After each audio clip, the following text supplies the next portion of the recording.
The chair recognizes the gentlewoman from Georgia, Ms. Handel, for 5 minutes. Thank you, Mr. Chairman. Good afternoon. Thank you for your time today. I am having a little trouble reconciling some comments from your opening statement with the realities. You said justice requires a fair and impartial process. And I think we could both agree that to have a fair and impartial process, no appearance even of conflict of interest or bias needs to be present. I want to ask specifically, it's my understanding that the text messages and emails that Strzok sent were specifically labeled, quote, mid-year exam or MYE or ME, which was the code name for the Clinton email investigation. Were those emails and text messages, were they put into the Sentinel case management system at the FBI? To the best of my knowledge, no, but I can check and get back to you. I would appreciate an answer to that. Thank you. With the revelations regarding Strzok, Page, and others from the Mueller team, has Special Investigator Mueller taken any specific action on the remaining member of the teams to ferret out whether they too have these types of biases and perhaps have sent such text messages or emails? As I mentioned, I've talked with Director Mueller about the importance of ensuring the integrity and neutrality of everybody working on the investigation. I don't know precisely what steps he's taken. If you're supervising this, don't you think that would be something you should know? Yes, and I can assure you, Congresswoman, based on his reputation, I'm confident that he knows what to do to ensure that his team is not biased. Okay, well, apparently not, since we've just seen all of these text messages. I would like to, you said in your opening statement that there has to be a special responsibility for professional standards that rise to a truly higher standard. Do you think that the actions that we've seen rise to that standard? Congresswoman, that's our aspiration. We recognize there are going to be deviations. I think the commitment that I have and the Attorney General is that when there are deviations, we're going to deal with them appropriately. So we can't guarantee there will be no mistakes, errors, or wrongdoing, but we can ensure that we're going to set the right tone. When anything comes to our attention, we're going to take appropriate action. Okay. Were those text messages or emails sent on Bureau or DOJ-issued cells or other electronic devices? I believe the answer is yes. You said that Special Mueller acted appropriately and immediately to deal with the issue with Strzok. He was, my understanding is, reassigned to HR? Well, is that correct? Director Mueller would make the decision to no longer have him participate in the special counsel investigation. Right. The FBI would make the decision of where within the FBI to place him. All right, let me be a little more succinct. Where is Strzok working now? In which department? That's my understanding, Congresswoman. I don't know. That it's HR? Personally.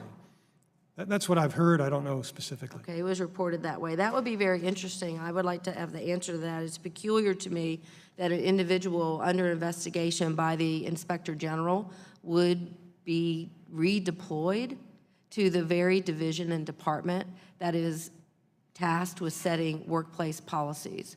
Do you think that's a little strange? I assume that he's not setting workplace policies, but I can check on it. Well, what else would you be doing in HR but dealing with personnel matters? Well, I think processing personnel matters. I think that's largely what they do. Interesting, a person under IG investigation processing HR. That's all I have. Thank you, Mr. Chairman. I yield back. Thank you. The chair recognizes the gentleman from Florida, Mr. Rutherford, for 5 minutes. Thank you, Mr. Chairman. Deputy Attorney General, thank you for your long testimony today. Listen, I want to talk a little bit about policy, because everybody understands that in a large organization you're going to have bias. And as was mentioned earlier, everybody accepts that you can have bias until it crosses into the workplace and it affects actions and how you conduct investigations. And that's when leadership and policy comes into play. Can you tell me, has Special Agent Strzok, I don't want to know if he's been found guilty of a charge, but is there a policy charge against Special Agent Strzok at this time? There's an inquiry being conducted by our watchdog, the Inspector General, and he'll reach a conclusion, and if he reaches an adverse conclusion, then there would be proposed discipline. Okay, and I'm not asking for the conclusion, because clearly we got to wait for due process. But the question is there a policy violation that Mr. Strzok is being charged with at this time? Well, the charge would occur at the conclusion of the investigation. Okay. All right, and let me ask you this. You mentioned earlier that offering immunity in a non-custodial interview is not unusual, as happened with Cheryl Mills and several other top State Department aides. My question is, on a policy, during an investigation, you give immunity and you don't record the meeting, the interview? That to me is unprecedented. We discussed this with Director Wray last week. Is that normal policy for? Well, Congressman, as you know, that investigation occurred before I arrived, and so I don't know the details of what decisions were made or why. In my experience, we typically would not record a witness interview, but on the decision of whether or not to grant immunity, that would be based upon the facts and circumstances of the case, and I just don't know what they were since I wasn't involved. But the Inspector General, if there's anything suspected inappropriate about that, he'd have the authority to review it. See, here's the situation that I think the American people are looking at. We have a situation where a special agent does something very unprecedented in an investigation by offering immunity and failing to record. You know, it was questioned earlier, was there a proffered statement during that interview?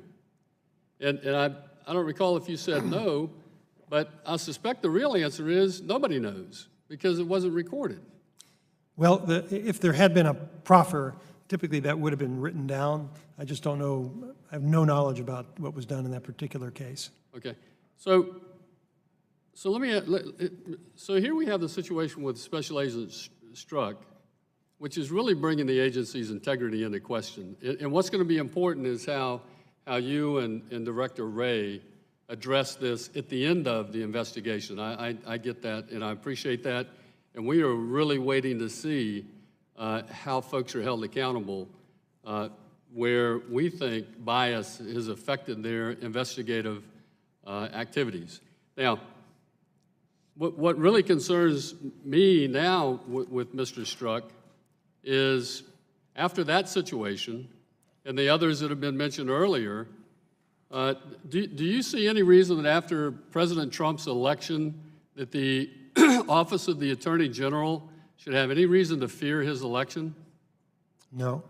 And do you think the FBI should have any reason to fear the election of Donald Trump? No. Let me read to you. This is number 89, on page 89 of Mr. Strzok's conversations. And it says that he is worried about, hold on a second here. The New York Times probability numbers are dropping every day, talking about the election, and it says, I'm scared for our organization. Have any idea what he's referring to there? No, sir, I do not. Our organization. And then on email number 89, or page 89, he says, and I keep thinking about what Dee said, what is it? Sick to one's stomach. I want to talk to you about it more, and would like to talk to Jim and Andy too. Jim may be too much a true believer, though.